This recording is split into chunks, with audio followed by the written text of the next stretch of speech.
नमस्कार, आप देख रहे हैं 10 का एजेंडा। मैं हूं आपके साथ उन्नति भटनागर। बुलेटिन की शुरुआत करते हैं दिल्ली से महत्वपूर्ण खबर के साथ, जहां यूपी निकाय चुनाव से जुड़ी हुई है महत्वपूर्ण खबर। यूपी निकाय चुनाव पर सुप्रीम कोर्ट में आज सुनवाई होगी। सुप्रीम कोर्ट आज याचिका पर सुनवाई करेगा। यूपी सरकार ने हाईकोर्ट के फैसले को चुनौती दी है। सुप्रीम कोर्ट में हाईकोर्ट ने बिना ओबीसी आरक्षण के चुनाव के लिए आदेश दिए थे, तो यूपी सरकार ने आदेश पर रोक की मांग की है। और अब इसी को लेकर देखिए, सुप्रीम कोर्ट में मामला पहुंच चुका है। सुप्रीम कोर्ट का क्या रुख रहता है, ये देखना महत्वपूर्ण रहेगा, क्योंकि कहीं ना कहीं निकाय चुनाव का भविष्य जिस तरीके से हाईकोर्ट के फैसले पर टिका हुआ था, और हाईकोर्ट ने फैसला दिया कि ओबीसी आरक्षण के बिना ही चुनाव करा लिए जाए, जिसको लेकर यूपी सरकार ने अब सुप्रीम कोर्ट का रुख किया है। अपडेट लेते हैं, हमारे इस संवाददाता प्रिया राणा हमारे साथ जुड़ गई हैं। प्रिया, क्या कुछ जानकारी, कितने बजे ये सुनवाई होगी? देखिए, महत्वपूर्ण ये पूरी सुनवाई है, क्योंकि यूपी सरकार को बड़ी उम्मीदें हैं, क्योंकि हाईकोर्ट ने जो आदेश दिए उससे कहीं ना कहीं एक छवि जो है, चाहे फिर विपक्ष की बात कर ले, वो खराब हो रही है भारतीय जनता पार्टी की सरकार की, क्योंकि लगातार पिछड़ा विरोधी का आरोप लग रहा है। फिलहाल क्या कुछ अपडेट आज की सुनवाई पर? जी बिल्कुल, देखिए लगभग 12 बजे सुप्रीम कोर्ट में ये सुनवाई होगी, क्योंकि लगातार देखिए जिस तरीके से आरक्षण रद्द के बाद जो मामला गर्माता हुआ नजर आया, वही नगर निकाय चुनाव में पिछड़ों को आरक्षण देने के मुद्दे में आज सुप्रीम कोर्ट में होने वाली सुनवाई में प्रदेश सरकार बिंदुवार पक्ष रखेगी। इसके लिए मंगलवार को निकाय विकास के अधिकारी पूरी तैयारी में जुटे रहे। वहीं सूत्रों के मुताबिक सरकार की ओर से सुप्रीम कोर्ट को बताया जाएगा कि पिछड़ों को आरक्षण देने में सभी नियमों का पालन किया गया। ट्रिपल टेस्ट के फार्मूले पर अमल करने के लिए आयोग का भी गठन कर दिया गया है। सरकार कोर्ट से आरक्षण देकर ही चुनाव का अनुरोध भी करेगी। आपको वहीं बताना चाहेंगे कि देखिए, ओबीसी आरक्षण को लेकर इलाहाबाद के लखनऊ बेंच के फैसले के खिलाफ नगर विकास विभाग ने सुप्रीम कोर्ट में विशेष अनुज्ञा याचिका दाखिल की। इस पर आज अब सुनवाई होनी है, जिसमें देखिए सुनवाई के बाद तस्वीर साफ हो जाएगी कि आखिर सुप्रीम कोर्ट क्या फैसला लेता है। जी बिल्कुल, और देखिए किस तरीके से, क्योंकि कहीं ना कहीं अब गठन भी हो चुका है समिति का, 6 महीने का वक्त भी लिया गया है ताकि पूरी तरीके से पारदर्शी हो। जो प्रक्रिया पर सवाल खड़े किए जाते हैं, ट्रिपल टेस्ट के थ्रू ही होते हुए ओबीसी आरक्षण के तहत ही चुनाव कराए जाए, और राज्य सरकार की तरफ से इसको लेकर आश्वासन भी दिया जा रहा है। फिलहाल क्या कुछ उम्मीदें हैं, क्या कुछ संभावनाएं हैं, प्रिया? जी बिल्कुल, देखिए कोर्ट के समक्ष जब सुनवाई होगी तो उसके समक्ष पूर्व के चुनावों में आरक्षण देने की प्रक्रिया के बारे में भी जानकारी दी जाएगी।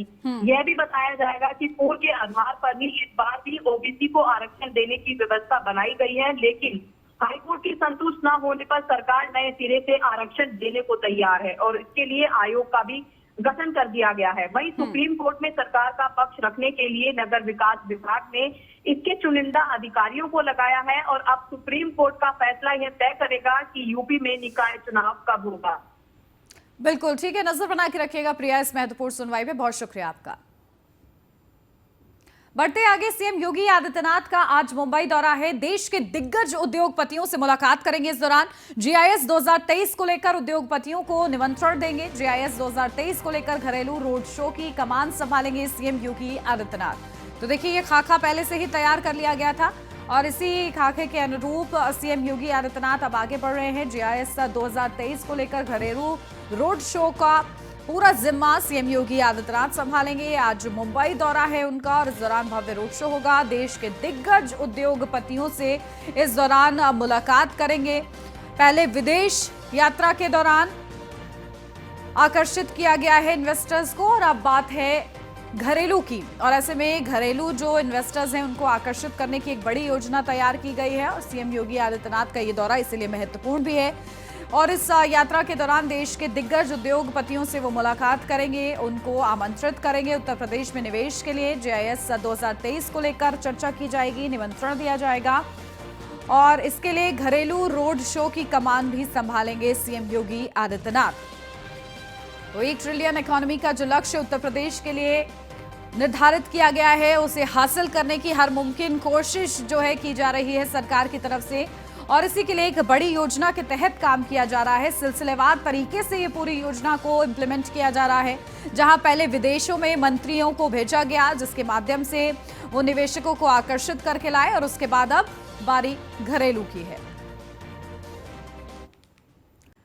लखनऊ से अब खबर, जहां सीएम योगी आदित्यनाथ का आज का पूरा कार्यक्रम आपको बताते हैं। जहां वृहद गो आश्रम स्थल के संबंध में सुबह 10:30 बजे प्रस्तुतिकरण बैठक है उनकी। फिर एमएसएमई बुनकर योजना के संबंध में बैठक है। फिर आगरा, फिरोजाबाद, मथुरा में पेयजल योजना को लेकर बैठक करेंगे। तो सीएम योगी आदित्यनाथ का ये पूरा कार्यक्रम है। एमएसएमई बुनकर योजना के संबंध में आज बैठक होगी और इसी के साथ साथ आगरा, फिरोजाबाद, मथुरा में पेयजल योजना को लेकर बैठक है। तो कई महत्वपूर्ण बैठकें सीएम योगी आदित्यनाथ की लाइंड अप हैं और इन बैठकों को करते हुए क्या कुछ निर्देश सीएम योगी आदित्यनाथ की तरफ से दिए जाते हैं, ये महत्वपूर्ण रहेगा। 10:30 बजे प्रस्तुतिकरण की बैठक, फिर उसके बाद एमएसएमई बुनकर योजना के संबंध में आज बैठक होगी। साथ ही साथ आगरा, फिरोजाबाद, मथुरा में पेयजल योजना को लेकर भी बैठक होगी। इस योजना को कैसे गति देनी है, क्या फीडबैक है, वो भी अधिकारियों से सीएम योगी आदित्यनाथ लेते नजर आएंगे।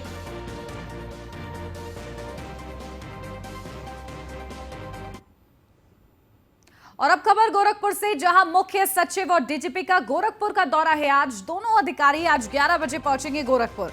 विकास कार्यों और कानून व्यवस्था के मुद्दे पर बैठक होगी। खिचड़ी मेले को लेकर गोरखनाथ मंदिर का करेंगे निरीक्षण। 3 बजे के करीब दोनों अधिकारी लखनऊ के लिए होंगे रवाना। तो ये बड़ी अपडेट, विकास कार्यों और कानून व्यवस्था के मुद्दे पर बैठक होगी। खिचड़ी मेले को लेकर गोरखनाथ मंदिर का निरीक्षण करेंगे। 3 बजे के करीब दोनों अधिकारी लखनऊ के लिए रवाना होंगे।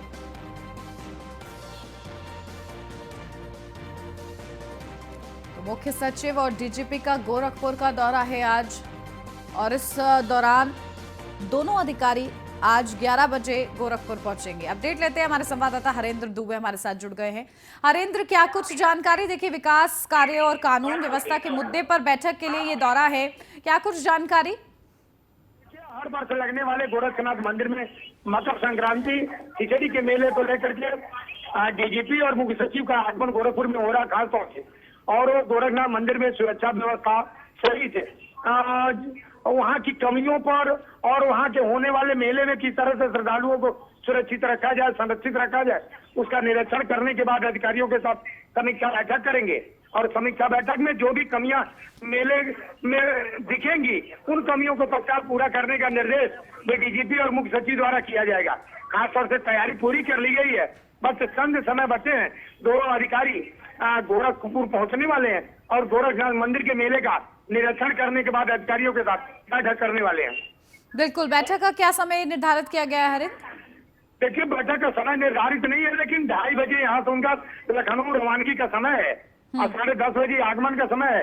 इसके बीच में वह अधिकारियों के साथ बैठक भी करेंगे और गोरखनाथ मंदिर का चप्पे चप्पे, पॉइंट टू पॉइंट पर निरीक्षण करने के बाद अधिकारियों के साथ बैठक करने का एक संविधान बना है, लेकिन बैठक का सुनिश्चित समय और निश्चित जगह नहीं किया गया है। बिल्कुल, ठीक है, बहुत शुक्रिया हरेंद्र आपका तमाम जानकारी के लिए।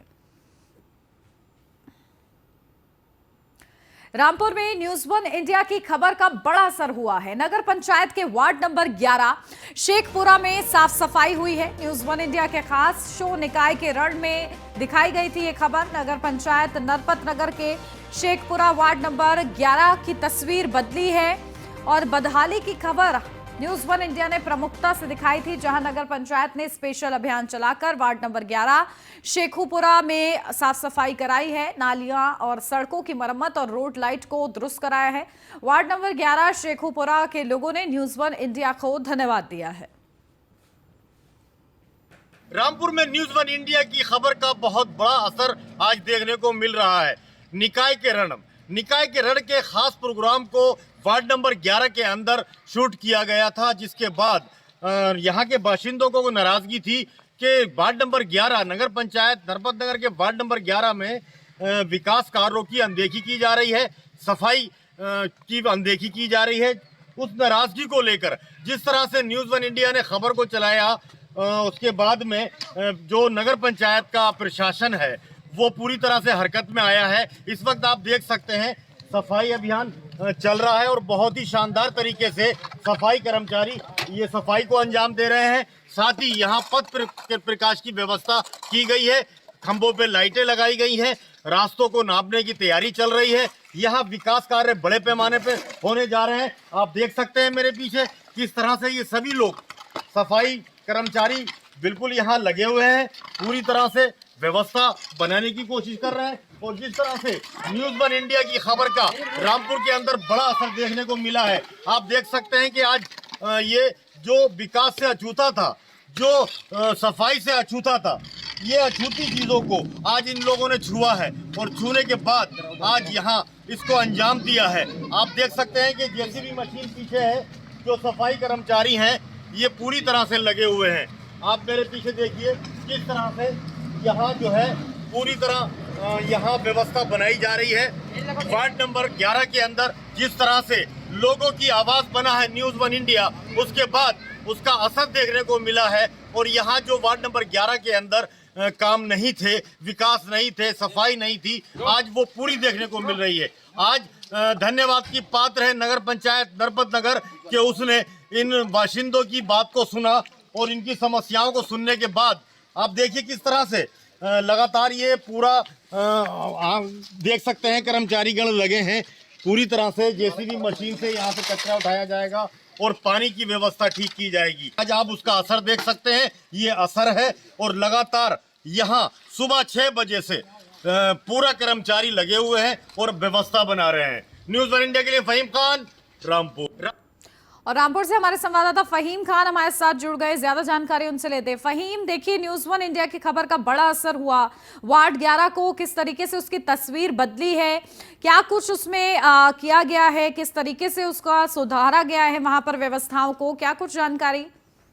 जी देखिए, मैं आपको बता दूं कि न्यूज़ वन इंडिया के खास शो निकाय के रण की मुहिम के तहत न्यूज़ वन इंडिया की टीम नगर पंचायत नरपत नगर के वार्ड नंबर 11 में पहुंची थी। और वहां पहुंचने के बाद हमने उन पहलुओं को छुआ जिनको अछूता कहा गया था बाशिंदों की ओर से, जहां विकास कार्यों की अनदेखी की शिकायत उन्होंने रखी थी।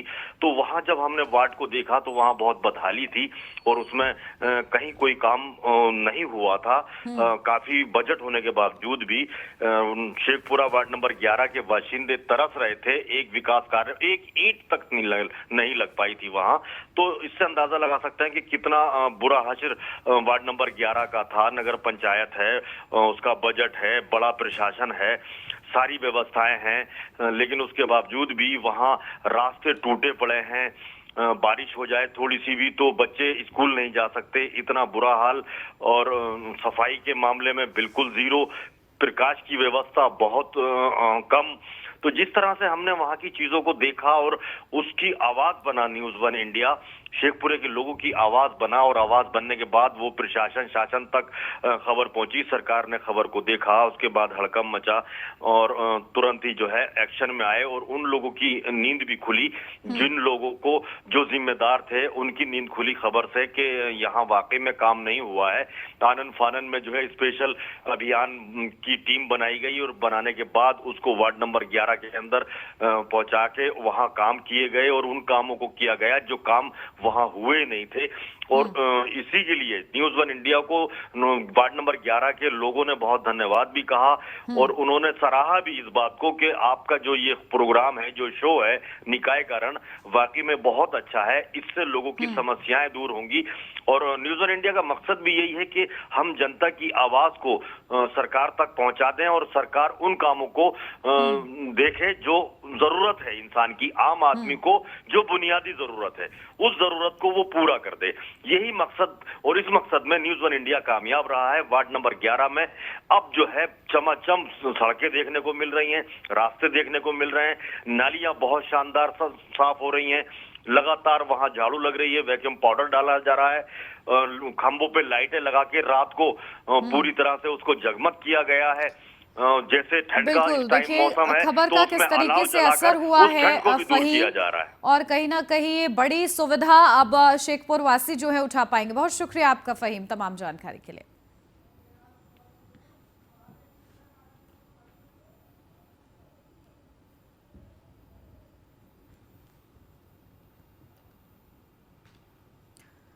तो देखिए, सभी धन्यवाद कर रहे हैं शेखपुरा वासी न्यूज़ वन इंडिया को, क्योंकि उनके जगह की तस्वीर बदली है।